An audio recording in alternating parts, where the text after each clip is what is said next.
자, 이제 다 끝났어. 이제 다 끝났어요. 회계 마지막입니다. 재무제표를 확정하는 거예요. 재무제표 작성하는 절차인데, 다시 여러분들 할 게 없다는 얘기예요. 이미 기중에 분기에 전표 입력하는 순간에도 그때까지, 전표 입력한 그때까지 시점에 재무제표는 이미 만들어지고 있다는 얘기예요. 여러분들 실시간으로 만들어지고 있는데, 이 재무제표 확정은 뭐냐면, 결산이 다 완료됐어요. 끝났어요. 그러면 재무제표를 확정 짓는다라는 얘기인데, 이때 결산이 완료가 되면 재무제표를 뭘로? 순서대로 해줘야 돼요. 재무제표는 뭐냐면 재무와 관련된 여러 가지 표라는 의미입니다. 재무와 관련된 여러 가지 표, 여러분들이 봤던 거, 대표적인 거, 회계 첫 시간에 봤던 거, 손익계산서가 있어요. 손익계산서, 그리고 재무상태표를 봤어요.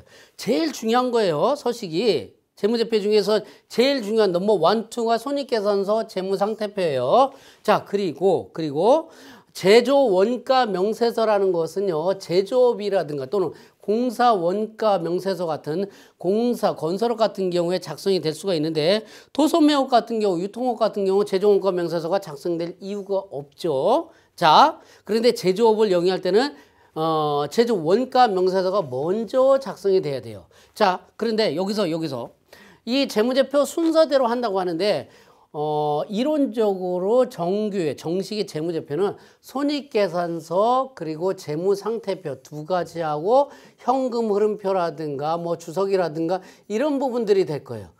자본변동표도 있구나. 자본변동표 또 그리고 주석 이런 부분들이 있을 텐데, 그러면 제조원가명세서는 정규의 재무제표는 아니지만 손익계산서 작성 전에 작성이 돼야 될 부속면세서로 아주 중요하게 첨부가 돼야 된다라는 거 하나 하고요.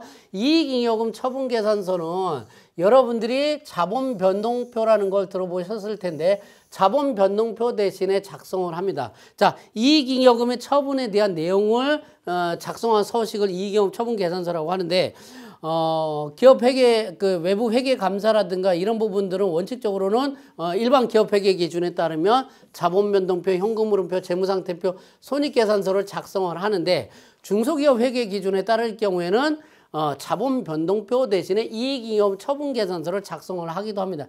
거의 대부분은 여러분들이 자본변동표 대신에 이익잉여금 처분계산서를 작성을 할 텐데, 이때 주의할 거 반드시 순서대로 해야 된다는 얘기예요. 제조원가 명세서부터 순서대로 이렇게 진행이 되지, 순서를 달리한다? 난 따로 하고 싶어요. 그러면 뭐예요? 잘못 오류가 발생을 한다는 얘기예요. 차액 발생으로 오류가 발생을 하기 때문에 순서대로 해야 된다는 거 주의 하나 하고, 또 하나, 내가 결산을 완료하고 이제 재무제표 확정 단계에 이르렀는데 하다가 분계를 추가하거나 기장 오류가 발생해서 수정하거나 이렇게 하게 된다면 어떻게 하느냐? 그러면 결산 다시 취소하고 수정하고 재무제표 작성 순서대로 다시 진행을 해야 된다는 얘기입니다. 그래서 분계 추가, 수정 분계, 삭제, 등등등 여러 가지 변동이 이루어지게 되면 이건 기준분계 사항이에요. 기준분계를 수정한다. 그러면은 결산 수정분계 결산자료 입력도 다시 합니다. 결산 취소하고 했던 거 결산 취소하고 다시 한 다음에 결산 새로 진행을 하고 재무제표 작성 순서대로 또 다시 진행을 해줘야 된다는 얘기예요. 순서대로. 아시겠죠? 자, 그랬을 때 재무제표 확정은 어떻게 하느냐? 간단해. 그냥 화면에 들어가서 클릭하면 끝나요. 자, 뭐부터 한다고요? 제조 원가 명세서부터 먼저 합니다.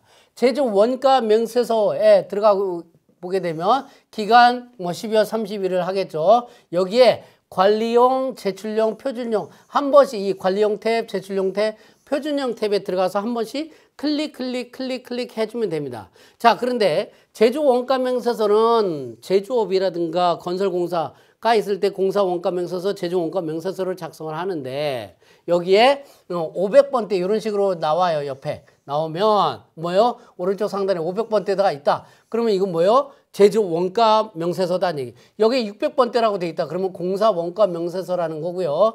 여기 CFB CFU 비율 이렇게 버튼을 클릭하게 되면 원가 비율이라든가 이런 게 계산이 되는 것을 볼 수가 있습니다. 자, 제조원가 명세서는요, 당기의 제품 제조 원가를 손익계산서의 매출 원가에 반영시키는 과정이라는 얘기예요.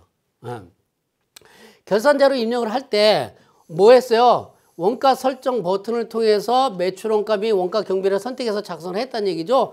자동으로 반영이 다 될 거예요. 그래서 다시 관리형, 제출형, 표준형 탭을 한 번씩 클릭해서 조회만 하면 자동 작성이 되는 거예요.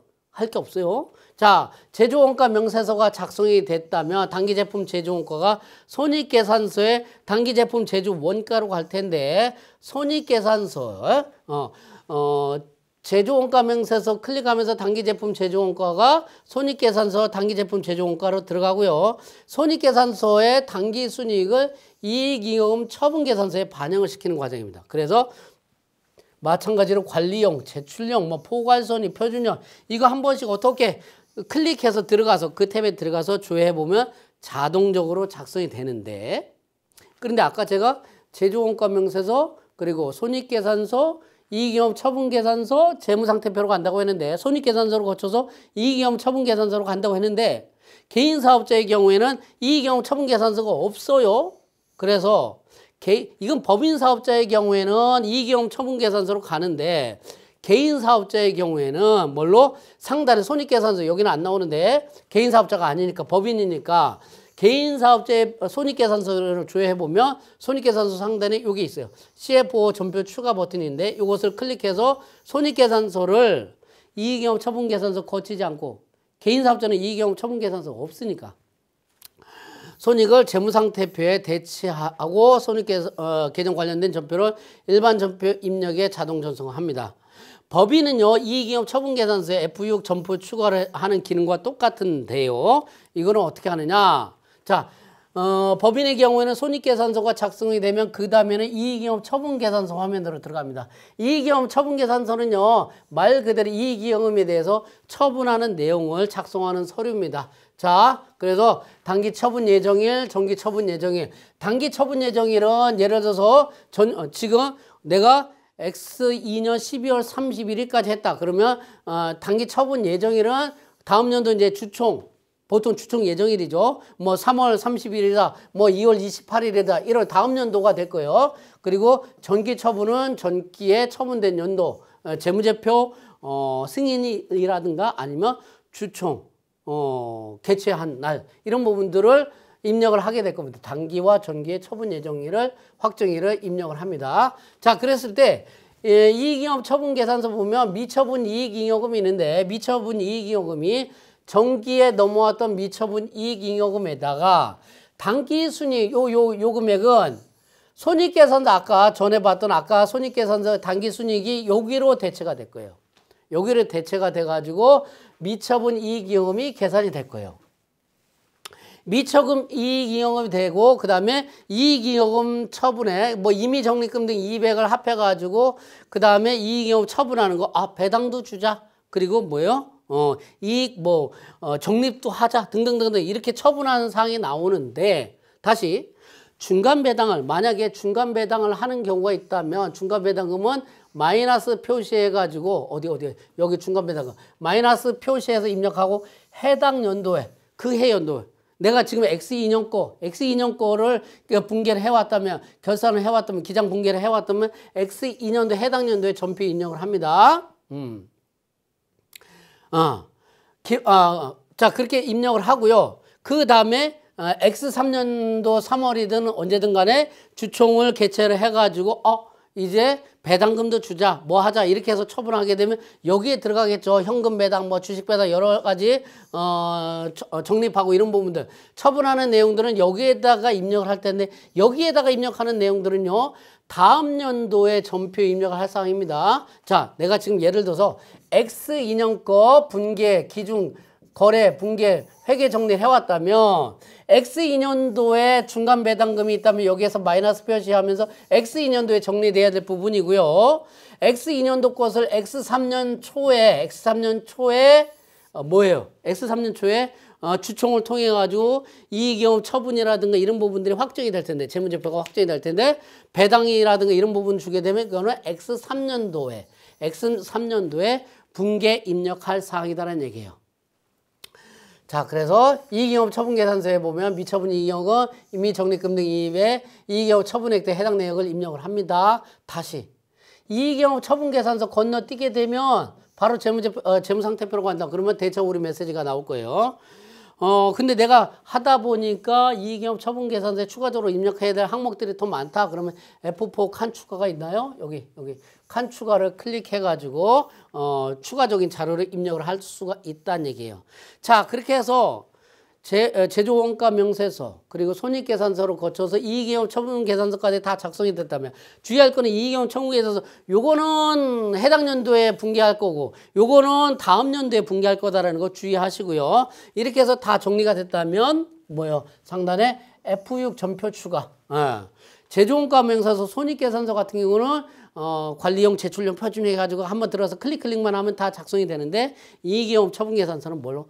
F6 전표 추가라는 버튼을 눌러야 돼요. 그래서 손익계정 마감하고 2월 이익경험 계정을 재무상태 반영해서 재무제표를 완성하는 과정이다라는 얘기예요.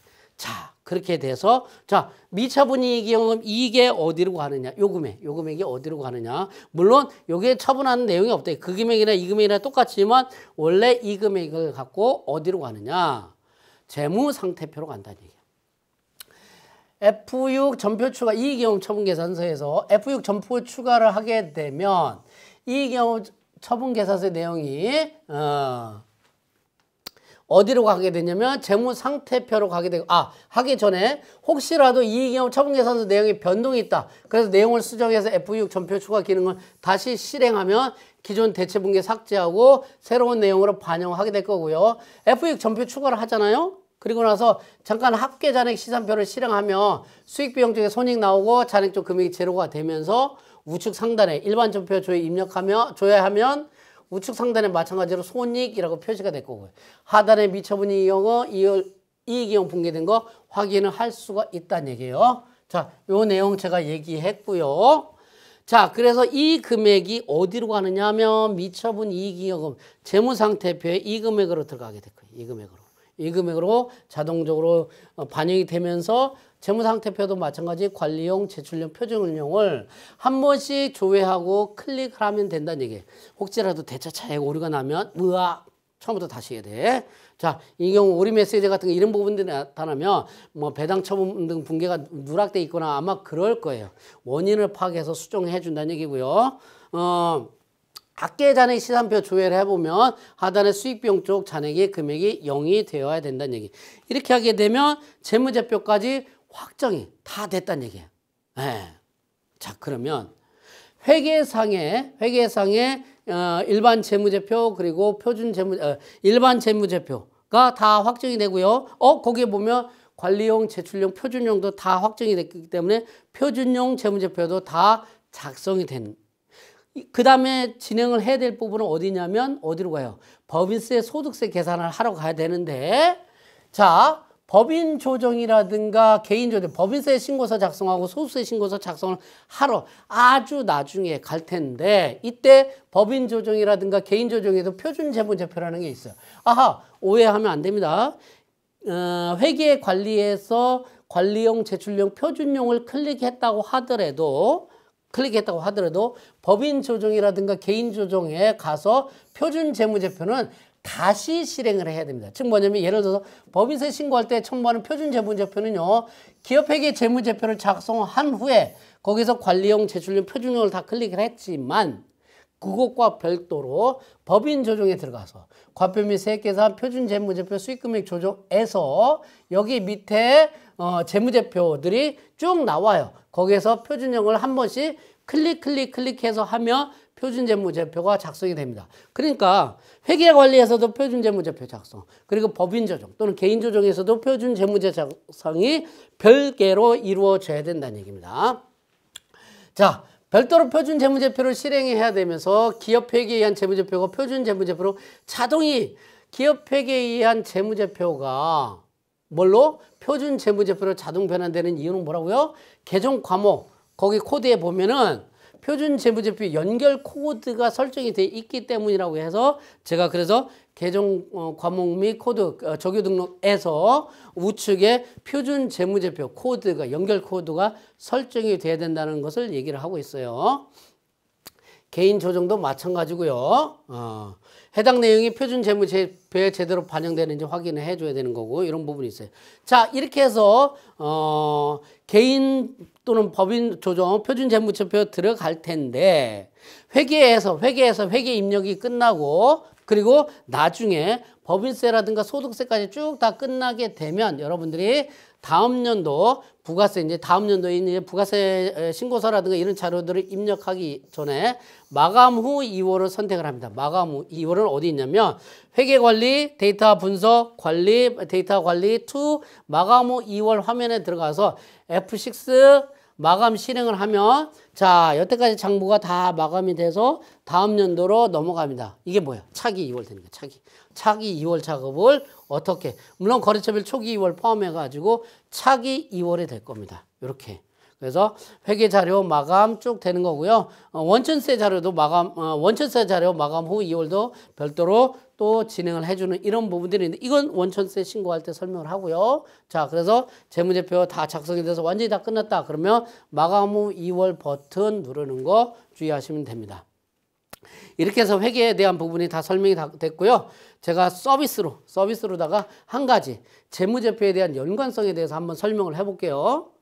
재무제표는 서로 관련이 있어야 됩니다. 자, 크게 제주 원가명세서, 손익계산서, 이익영업 처분계산서, 그리고 재무상태표가 있다고 했는데 제주 원가명세서의 원재료비, 노무비, 경비에서 기초, 단기, 기말 원재료 이런 부분들에서 단기 제품 제주 원가가 산출이 되면 이 단기 제품 제조 원가는 손익계산서의 단기 제품 제조 원가로 이 금액으로 들어갈 거고요.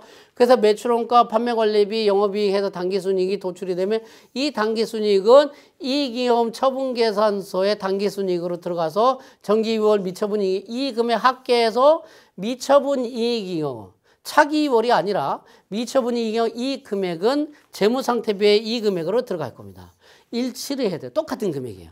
그리고 제조원가 명세서의 기말 원재료 금액, 그리고 기말 제공품 금액, 그리고 손익계산서의 기말 제품 금액, 재고 금액은 전부 다가 재무상태표의 재고 자산이에요. 자산 금액은 재무상태표에 여기다가 다 똑같은 금액이 자동으로 입력이 될 거예요. 만약에 숫자가 틀렸다.